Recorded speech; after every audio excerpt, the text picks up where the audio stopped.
हाय, hello, नमस्कार आणि रामराम मंडळी. मी ॲडव्होकेट आई तुम्हा सर्वांचे सहर्ष स्वागत करीत आहे. मित्रांनो, मालमत्तेचे विभाजन किंवा मालमत्तेचे वाटप म्हणजे काय हे तुम्हाला साधारणपणे माहीत असेल.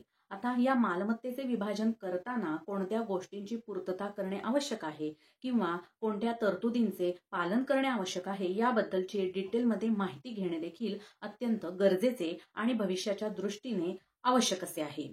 तर मग आता हे मालमत्तेचे विभाजन होत असताना कोणत्या प्रकारच्या मालमत्तेचे विभाजन होत असते हे तुम्हाला माहित आहे का? मालमत्तेचे विभाजन होते ते दोन मालमत्तांचे होत असते. आता यातली एक असते ती म्हणजे वडिलोपार्जित मालमत्ता आणि दुसरी म्हणजे स्वकष्टार्जित मालमत्ता. आता या दोन्ही मालमत्तेचे विभाजन किंवा वाटप जर एकापेक्षा अनेक भाऊ बहीण असतील किंवा त्याचे वारस असतील तर या सहहिस्सेदारामध्ये होणे शक्य आहे. भारतामध्ये असे अनेक कायदे या विभाजनासाठी उपलब्ध देखील आहे. परंतु या कायद्यांची डिटेलमध्ये माहिती आपल्याला नसल्यामुळे हे मालमत्तेचे विभाजन किंवा वाटप करताना आपल्याकडून काही कायदेशीर चुका होतात आणि त्यामुळे भविष्यात जाऊन याचे आपल्याला नुकसान होते आणि आपल्याला कोर्ट केस किंवा या संबंधित अनेक वादांना सामोरे जावे लागते. तर मग आजच्या व्हिडिओमध्ये मी याबद्दलचीच डिटेलमध्ये माहिती तुमच्यासाठी घेऊन आली आहे. तर मित्रांनो, आता हा जो मालमत्तेच्या विभाजनाचा विषय आहे तो अत्यंत मोठा आणि सविस्तर आहे. प्रत्येक विभाजनासाठी वेगवेगळ्या तरतुदी आणि कायदे आहेत. ही सर्व माहिती मला एका व्हिडिओमधून तुम्हाला सांगणे शक्य नाही. म्हणूनच मी मालमत्तेचे जे विभाजन आहे किंवा वाटप आहे त्या संबंधीचे काही व्हिडिओची सिरीज आता मी घेऊन आली आहे. या येणाऱ्या प्रत्येक व्हिडिओमधून मी मालमत्तेच्या वाटपाचे विविध प्रकार कोणते आणि कायदेशीर दृष्ट्या ते वाटप करता येते का आणि या संबंधीची सर्व माहिती सांगणार आहे. आणि म्हणूनच आता जरी तुम्हाला तुमच्या मालमत्तेविषयी किंवा विभाजनाविषयी कोणते वाद किंवा प्रॉब्लेम नसतील तरी भविष्यात ह्या अडचणी तुम्हाला येऊ शकतात आणि त्यावेळेला माझे हे सर्व व्हिडिओ तुम्हाला नक्की उपयोगाला येतीलच याची मला खात्री आहे. आणि त्यामुळे तुम्ही जर माझ्या चॅनेलवर नवीन असाल तर ॲडव्होकेट आई या चॅनेलला सबस्क्राईब करायला विसरू नका. या चॅनेलवर सर्व कायदेशीर सविस्तर माहिती मी मराठीमध्ये आणि अत्यंत कमी वेळात तुमच्यासाठी घेऊन येत असते. आता हा तुमचा फार वेळ न घेता मी सुरू करते आजच्या व्हिडिओला.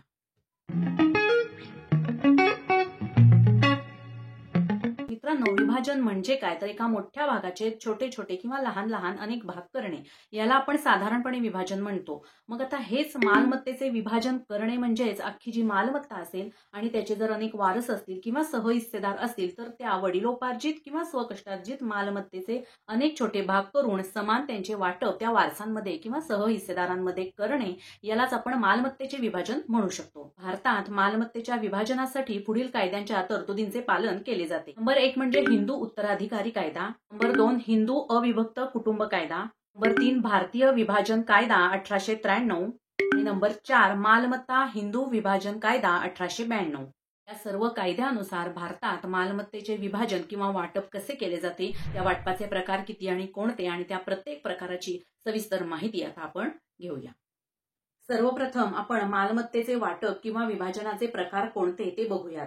असे एकूण 3 प्रकार आहेत. एक म्हणजे नोंदणीकृत वाटपपत्र, यालाच वाटपपत्राचा दस्त म्हणतात किंवा कराराद्वारे केलेले वाटपपत्र म्हणू शकतो. नंबर 2 महाराष्ट्र जमीन महसूल संहिता 1956 चे कलम 85 अनुसार वाटप आणि नंबर 3 कोर्टात वाटपाचा दावा दाखल करून झालेले वाटप. आता हे 3 प्रकार आहेत त्याची सविस्तर माहिती मी प्रत्येक एक व्हिडिओमधून तुम्हाला सांगणार आहे. आता आजच्या व्हिडिओमध्ये सर्वप्रथम आपण नोंदणीकृत वाटपपत्र किंवा कराराद्वारे केलेले वाटपपत्र म्हणजेच वाटपपत्राचा दस्त याविषयीची माहिती घेऊया. जर कुटुंबातील सर्व सहहिस्सेदार वाटपास तयार असतील तर वाटपपत्राचा दस्त दुय्यम निबंधक कार्यालयामध्ये वाटपासाठी करता येतो. वाटप करण्याची ही एक सोपी, सर्वात उत्तम आणि कायदेशीर पद्धत आहे. रीतसर नोंदणी फी आणि शासकीय मुद्रांक शुल्क भरून वाटपपत्र नोंदणीकृत करून घेतले जाते. आता हा वाटपपत्राचा दस्त कसा तयार करायचा ते बघूया. सर्वप्रथम सर्व सहहिस्सेदारांची नावे आणि पत्ते लिहायचे असतात. यानंतर त्या प्रॉपर्टी संदर्भात सर्व माहिती म्हणजेच प्रॉपर्टी सर्वात प्रथम कोणी खरेदी केली होती आणि कोणत्या दस्ताने घेतली होती हे स्पष्ट नमूद करावे लागते. यानंतर ज्या व्यक्तीने प्रथम खरेदी घेतलेली असते त्याच्यानंतरच्या सहहिस्सेदारांची वंशवेल म्हणजेच वंशावळ लिहावी लागते. कोणत्या सहहिस्सेदाराचा प्रॉपर्टीमध्ये किती हिस्सा आहे हे देखील लिहिणे आवश्यक आहे. यानंतर वाटपातील मिळकतीचा नकाशा आपण आपल्या हाताने कोऱ्या कागदावर काढायचा असतो आणि प्रत्येक सहहिस्सेदाराचा हिस्सा हा त्या नकाशात वेगवेगळ्या रंगाने दाखवायचा असतो. जर घराच्या वाटपामध्ये एकच जिना किंवा गॅलरी असेल तर त्याचे वाटप करणे शक्य नसते. अशा वेळी या सर्व गोष्टी सामायिक ठेवल्या जातात आणि त्या देखील वेगवेगळ्या रंगात दाखवायच्या असतात. त्याचबरोबर या सर्व सामायिक गोष्टींचा वेगळा उल्लेख देखील वाटपपत्राच्या दस्तात करायचा असतो.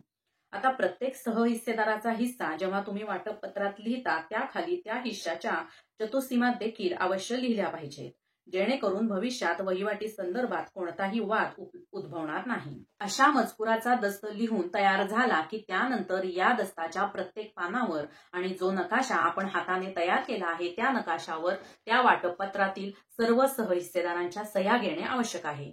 यानंतर वाटपपत्राच्या दस्ताच्या शेवटच्या पानावर 2 साक्षीदारांच्या सह्या आणि फोटो घेतला जातो. तसेच सर्व सहहिस्सेदारांच्या डाव्या हाताच्या अंगठ्यांचे ठसे देखील घेतले जातात. हा दस्त इतर दस्तांप्रमाणेच पूर्ण झाला की नोंदवून घ्यायचा असतो. हा दस्त लिहून झाला की त्याची एक प्रत तलाठी यांचेकडे द्यायची असते. यानंतर तलाठी एकच स्वतंत्र फेरफाराने तुमच्या वाटपात मिळालेल्या मिळकतीला तुमचे नाव लावतात. आता या वाटपपत्र दस्ताला किती खर्च येतो ते बघूया. वाटपपत्र दस्ताची स्टॅम्प ड्युटी ही त्या दस्तातील ठराविक हिश्श्यावर ठरवली जाते. म्हणजेच वाटपामध्ये जर एखाद्या हिस्सेदाराला इतरांपेक्षा मोठा हिस्सा असेल तर सर्वात मोठ्या हिश्श्यावर स्टॅम्प ड्युटी आणि नोंदणी फी द्यावी लागते. जर सर्व हिस्से समान असतील तर एका हिस्सेदाराच्या हिस्स्याचे मूल्यांकन केले जाते आणि त्यावर स्टॅम्प ड्युटी आणि नोंदणी फी घेतली जाते. स्टॅम्प ड्युटी व नोंदणी फी ही सामान्यतः त्या क्षेत्रानुसार बदलत असते. म्हणजे जिरायत, बागायत किंवा हायवे लगत क्षेत्रासाठी वेगवेगळी स्टॅम्प ड्युटी आणि वेगळी नोंदणी फी असते. सामान्यतः प्रॉपर्टीच्या हिस्स्याच्या मूल्यांकनावर 4% स्टॅम्प ड्युटी आणि 1% नोंदणी फी असू शकते. परंतु तुम्ही वाटपपत्राचा दस्त करण्याआधी सब रजिस्टर कार्यालयात जाऊन या स्टॅम्प ड्युटी आणि नोंदणी फी संदर्भात चौकशी आणि खात्री केली पाहिजे. स्टॅम्प ड्युटी व नोंदणी शुल्क भरल्यानंतर विभाजन करार हा मालमत्ता असलेल्या उपनिबंधक कार्यालयात नोंदणी केला जातो. 1000 रुपये मुद्रांक शुल्क भरून विभाजन कराराची नोंदणी करता येते. आता भारतात भारतीय नोंदणी कायदा 1908च्या कलम 17 प्रमाणे विभाजन कराराची नोंदणी करणे अनिवार्य आहे. विभाजन करार हे कायदेशीर दस्तऐवज आहे आणि न्यायालयात पुरावा म्हणून ग्राह्य धरले जाते. परंतु नोंदणी न केलेले विभाजन करार हे वैध नाही आणि ते न्यायालयात पुरावा म्हणून देखील ग्राह्य धरले जाऊ शकत नाही. आता या विभाजन करारासाठी आवश्यक कागदपत्रे कोणती ते बघूया. नंबर 1 प्राथमिक दस्तऐवज. नंबर 2 सहहिस्सेदारांचे पासपोर्ट साईज फोटो. नंबर 3 नोंदणी शुल्क व मुद्रांक शुल्क भरल्याची चलन म्हणजेच पावती. नंबर 4 मालमत्तेचा नकाशा. नंबर 5 हस्तांतरित केलेल्या मालमत्तेची प्रतिमा.